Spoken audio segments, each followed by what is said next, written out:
আসসালামু আলাইকুম viewers, welcome to my channel day with আয়াত। আশা করি আল্লাহর অশেষ রহমতে আপনারা সকলে ভালো আছেন। আমিও আলহামদুলিল্লাহ ভালো আছি। আমি আজকে আপনাদের করে দেখাবো গরুর মাংসের রেসিপি। তো গরুর মাংসের রেসিপি করার জন্য আমি মশলাগুলো নিয়ে নিয়েছি। আমি এবার এই মশলাগুলোকে পেস্ট বানিয়ে নেব। এখানে আমি মশলার পেস্ট বানিয়েছি, জিরে বেটে নিয়েছি এবং কাঁচামরিচ বাটা নিয়েছি এবং পেঁয়াজ বাটা নিয়েছি। এবার আমি মাংসগুলো ধুয়ে নেব। ধুয়ে আমি মাংসগুলো একটা ফ্রেশ পাত্রে তুলে নেব। এখানে আমার মাংসটা ধোয়া হয়ে গেছে। এবার আমি মাংসটা ম্যারিনেট করে নেব। মাংসটা ম্যারিনেট করার জন্য আমি আগেই পেঁয়াজগুলো লম্বা লম্বা করে কেটে নিয়েছিলাম, সেগুলো আমি এখন দিয়ে দেবো ম্যারিনেট করার জন্য। আমি এখানে আদা আর রসুন বাটা একসাথে পেস্টটা দিয়ে দেবো।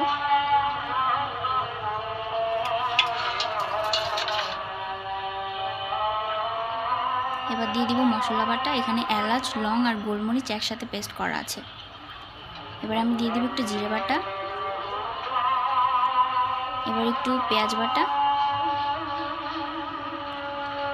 আর সামান্য একটু কাঁচামরিচ বাটা। এবার দিয়ে দেবো 1 চামচ হলুদের গুঁড়ো আর 1 চামচ মরিচের গুঁড়ো। এবার আমি এটা হাত দিয়ে ভালোভাবে ম্যারিনেট করে নেব, যাতে মশলাটা মাংসের সাথে ভালোভাবে ম্যারিনেট হয়ে যায়। আপনারা নিশ্চয়ই শুনতে পাচ্ছেন যেখানে আজান দিয়ে দিয়েছে, আর সে সাথে আমার রান্নার জোগাড়টাও হয়ে গেছে।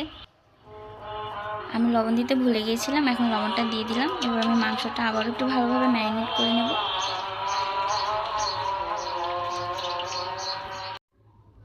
আমি এখানে 2 পিস লেবু দিয়ে দিচ্ছি। আপনারা চাইলে এখানে টক দইটাও ব্যবহার করতে পারেন, কিন্তু আমি এখানে লেবুটাই ব্যবহার করলাম। এবার আমি এটাকে আবারও একটু ভালোভাবে ম্যারিনেট করে নেব। ভালোভাবে ম্যারিনেট করা হয়ে গেছে। এবার আমি মাংসটা কিছুক্ষণের জন্য ঢেকে রাখবো। এবার আমি গ্যাসে একটা প্যান বসিয়ে নিয়েছি। আমি এখানে একটু সরিষার তেল নিয়ে নেব। আপনারা চাইলে সাদা তেলও ব্যবহার করতে পারেন। এবার আমি এখানে অবশিষ্ট বেঁচে থাকা যে পেঁয়াজটা ছিল, ওই পেঁয়াজটাও আমি দিয়ে দেব। এবার আমি পেঁয়াজটা হালকা করে ভেজে নেব।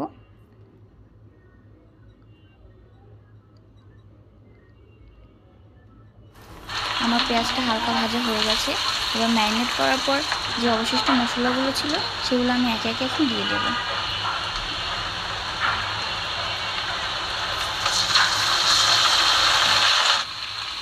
এখানে আমি 3 চামচ আদা রসুনের পেস্ট দিয়ে দেব।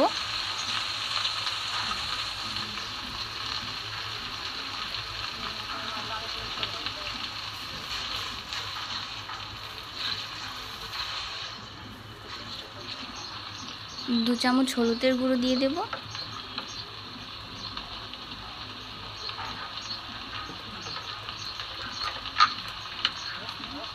আর আমি 3 চামচ মরিচের গুঁড়ো দিয়ে দেব। মাংসের সাথে ঝালটা একটু ভালো লাগে, মাংসতে বেশি ঝাল না হলে বা ভালো লাগে না, আর আমরা ঝালটা একটু বেশি খাই। আপনারা চাইলে কম কম নিতে পারেন আপনাদের স্বাদ অনুযায়ী। আর আমি স্বাদ অনুযায়ী এখানে লবণ দিয়ে দিলাম। আমি 2 চামচ লবণ নিয়েছি এখানে। এবার আমি মশলাটা ভালোভাবে কষিয়ে নেব। আমি এখানে একটু পানি দিয়ে দিলাম, যাতে মশলাটা নিচে লেগে না যায়।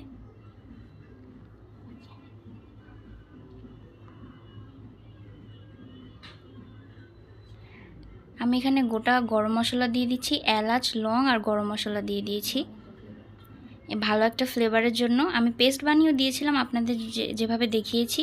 এবার আমি 2টো তেজপাতাও দিয়ে দিলাম।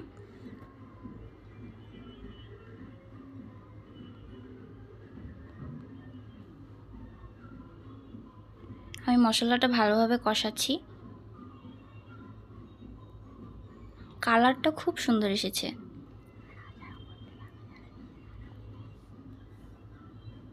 এবার আমি ম্যারিনেট করা মাংসগুলো দিয়ে দেব।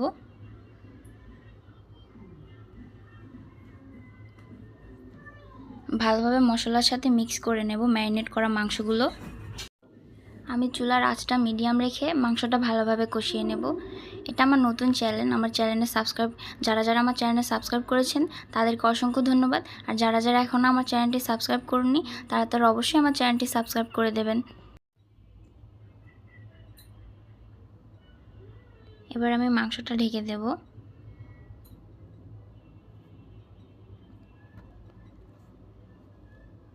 আমি মাংসের জন্য এখানে আলুগুলো কেটে নেব।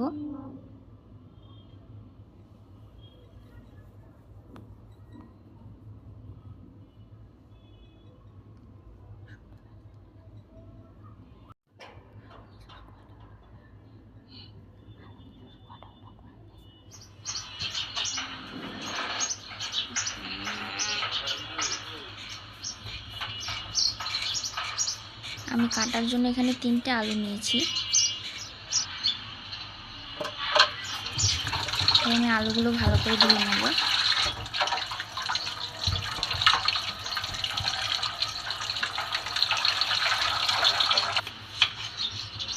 আলুগুলো একটু বড় বড় করে কেটে নেব। মাংসের জন্য আলুগুলো সবসময় বড় বড় দিতে হয়।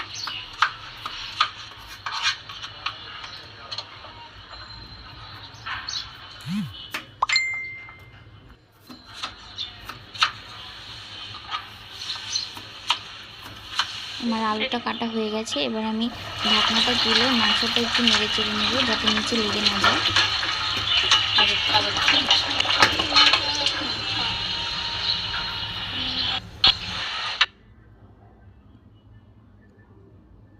দেখুন ধোঁয়াটা কিভাবে উঠছে, স্মেলটা দারুণ এসেছে, কালারটাও অনেক সুন্দর এসেছে।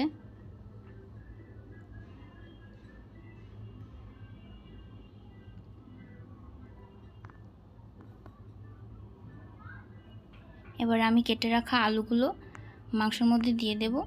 মাংস আর আলুটা আমি আবার একটু ভালোভাবে কষিয়ে নেব।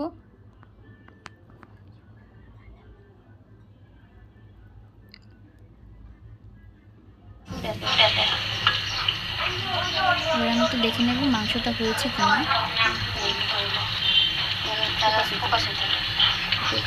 মাংসটা এখনো হয়নি, মাংসটা শক্তই রয়ে গেছে। আমার মাংসটা আরও একটু কষাতে হবে।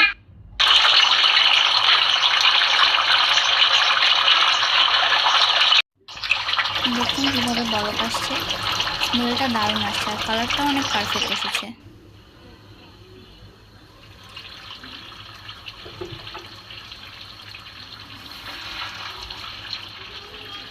আমি এবার মাংসতে একটু পানি দিয়ে দেব আর চুলার আঁচটা একটু বাড়িয়ে দেব। আমার মাংসটা প্রায় হয়ে এসেছে।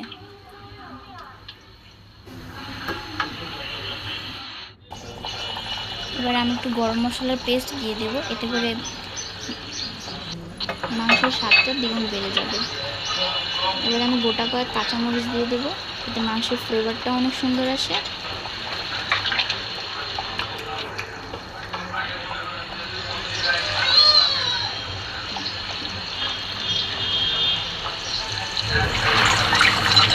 মাংসটা নামানোর আগে জিরে ফেলে নেব। জিরেটা আমি সাথে করে নিয়েছি। এবার জিরেটা মাংসের উপর দিয়ে ছড়িয়ে দেবো, এবার ফ্লেভারটা অনেক সুন্দর আসে।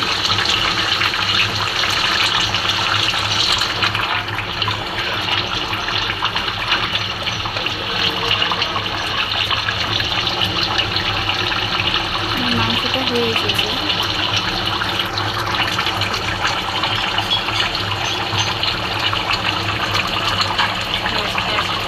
মাংসটা হয়ে গেছে, এবার আমি মাংসটা সার্ভ করে নেব।